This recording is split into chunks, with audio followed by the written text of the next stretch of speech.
Hey everybody, how's it going? Chris here. This little video today is to show you some of the Superman and just talk about some Superman stuff. Mostly about this book that I got with some of my recent pickups from eBay with some new comics. Figured I'd get some Superman stuff. And this partly is because a lot of the new DC stuff coming out, of course. I am a little more interested in picking up some back issues of Superman, but also, a lot of the stuff I'm watching from Dark Avengers C86. He's a big Supe fan, and so with that too, that's also part of the influence. This issue, I believe he had, and I think he also does have this exact lenticular, I think that's what it's called, lenticular cover. The regular cover was just with what you see here, Clark Kent, and all the paintings and the covers for this book were done by Alex Ross. Very incredible, awesome artist. And actually what you guys are seeing and what I'm seeing in the camera, as opposed to what I'm seeing with my eyes right here, is a little different. I actually see more of the Clark Kent pulling open his shirt, showing the S symbol, and what I see in the camera is you guys will see more of Clark Kent. But I'll show you guys. If you move it, it goes all the way through. So right there, I'm looking at about pretty much nothing. Just the way the light works in the camera, it's kind of neat. But yeah, I'll actually take it out of the plastic. Maybe that might give a better look to this too. But yeah, Alex Ross, really incredible cover, transitioning from Clark Kent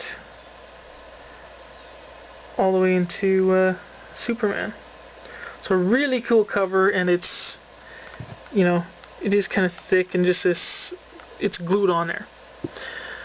So before we get into the comic book and give my thoughts on here too, just to give you guys a better look at the paintings by Alex Ross, we will move over here. And here's a whole bunch of little pictures of the whole scene that I actually had probably, I'm going to guess it was probably in the 2000s when I got these pictures. I actually printed them off. So, yeah, I knew nothing about this comic book, but I was a very big fan of, and still am, of Alex Ross's work. It is incredible paintings. So when I bought my first computer and, was just going through a lot of things on the computer and saw these paintings by Alex Ross, just really had to have them. Did a little project, and I printed the pictures out on actual, photo paper, and made these cheap little paper frames. So just because I thought it was so incredible, but I never knew it was actually the covers for a certain particular comic book. But here's the whole scene. Clark Kent going from glasses, taking off the glasses and tie, opening up the shirt, big scene, Superman-esque, full uniform, and taking off. So I thought that was really incredible. So I've actually had these particular pictures hanging up. They were actually at my mom's, so I had to go there and get them because I thought, hey, I remember doing this, and I had these hanging up on my wall over there. So yeah, definitely a fan of the artwork. So when I was searching for some older issues of Superman, and I think Chris Dark Avenger was saying Superman Forever was one of his favorites. I've heard him mention it a couple of times and thought, hey, you know what, maybe I should really pick that issue up then. And when I searched and I saw that the cover was, had this hologram, this lenticular cover showing all of these images, I'm like, I really got to get that. So, yeah. So, I did. And I've read it, and I'll just give you my quick thoughts on it. Again, you guys know I'm not quite into DC. I mean, I know things here and there, but so it's a little hard for me to actually really give a good review of this book. Not even really a review, it's just kind of an overview I'll tell you about and maybe some little thoughts. But anyways, this is basically Superman Returns, you know, bunch of crazy stuff.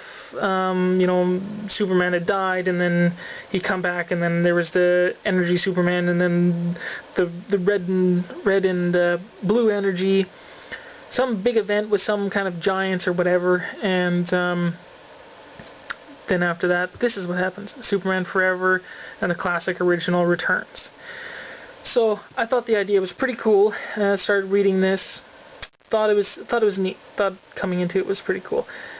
The overall story, though, and I mean, this is a pretty thick book. It took me a while to read it. Cover price back in '98 Canadian. This was $8.50, $5.95 US. So it had a pretty good price tag back then. And it certainly was worth it. I mean, a heckload of artists on this thing. And probably the name that I recognize most, being a Marvel fan, is Stuart Immonen. I believe I read that correct. Stuart Immonen did artwork in this book.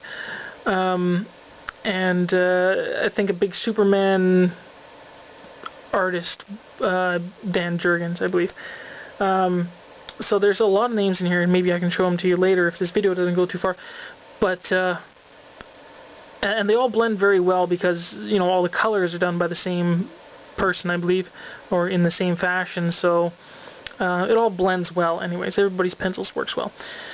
But in this one, Superman Returns, and after this big Millennium Giants or whatever it was, there's a few little things here and there that leave you off, but they do give you just enough hints, you know, enough to tell you that, hey, something big happened. The Energy Supermans, they had to give up their energy, and basically he was kind of rewarded being coming back normal, whatever. So real quick, just weird, I guess it somehow worked out kind of thing, kind of, you know, explanation. So it was a little silly, but in this one he returns, and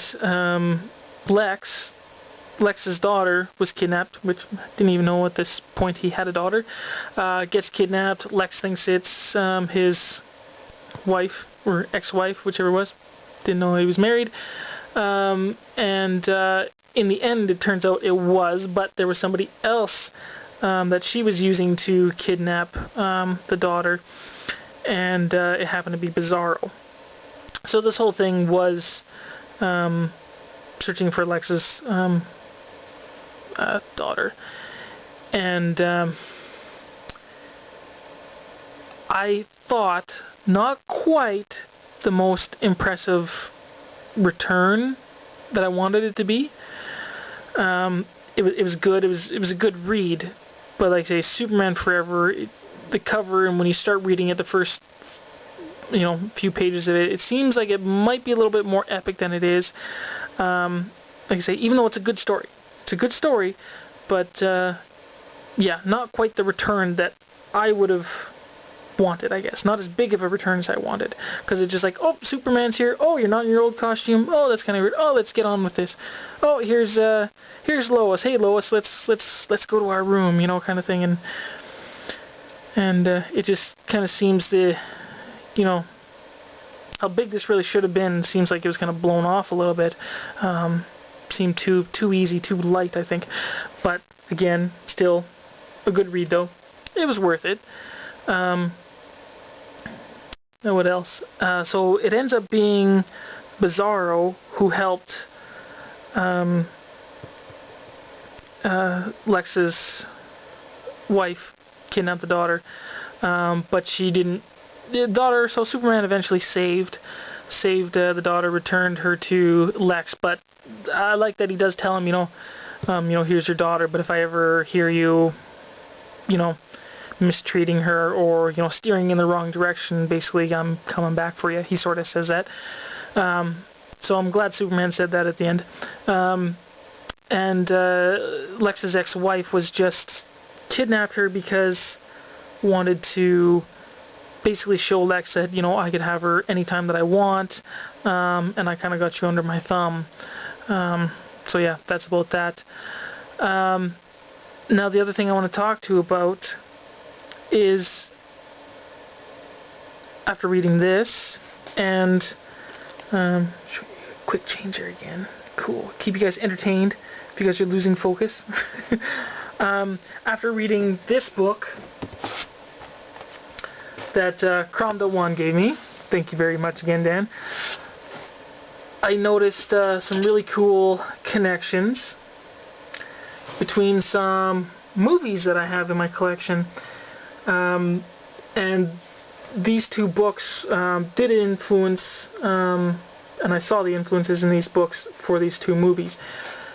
And of course that would be Superman Doomsday and Superman Returns. These two movies were highly influenced by both of these books. Do have quite a bit of differences, but I saw the material that they were able to draw from these two books.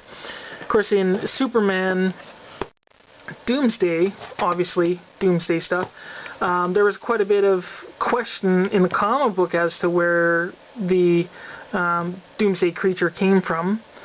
And if you guys actually want to know my thoughts more on the Death of Superman story, let me know. I'll do a separate video. But in the movie, you know, he dies.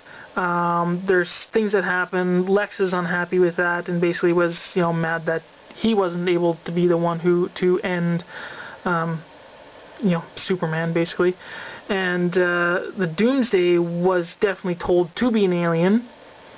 I don't know if there is any information on where Doomsday actually came from in the other comic books. I haven't researched that. But in the Death of Superman, I mean, they don't say where he was from, and there's like multiple guesses. It could be from this person, it could be an alien, blah blah blah. Like, there's multiple different guesses and questions, but doesn't really tell you. So in the movie, that happens. So he dies, comes back, and of course, you know, in the comic books, all that red, blue, blah blah blah stuff. But in this cartoon, he comes back, and there is a doppelganger or a clone that Lex has created, and all of that Superman doppelganger thing in this cartoon was influenced by, I think, the Bizarro stuff that was in connection with this Superman Forever when it came back. So definitely, I think, Chris, if you probably have all this stuff, you probably see the connections and kind of grasp what I'm trying to say. And then in this one, Superman Returns, there are a few things that I see similarities, and that would be in this one where Superman crash lands back towards his parents' farm, and Ma and Pa Kent are still alive in this book, but he crash lands, and somewhat like in Superman Returns the movie, he crash lands at the Kent's farm. His mom finds him. He's out for a day or two, just like he is here, and you know, and then he's, of course, comes back. And one of the big things in this movie when he comes back is he stops that airplane from crashing into that, I think it was a ball field, and that was his big display of his return. And he talks to Lois right there, and he was saving Lois actually in that one too. I think it was in the movie they were doing that jet test or something like that, or that spaceship that was piggybacking on a plane. In this one, it is a plane that ends up having some trouble. It's going down, and then Steel, Superboy, and Supergirl they start helping out.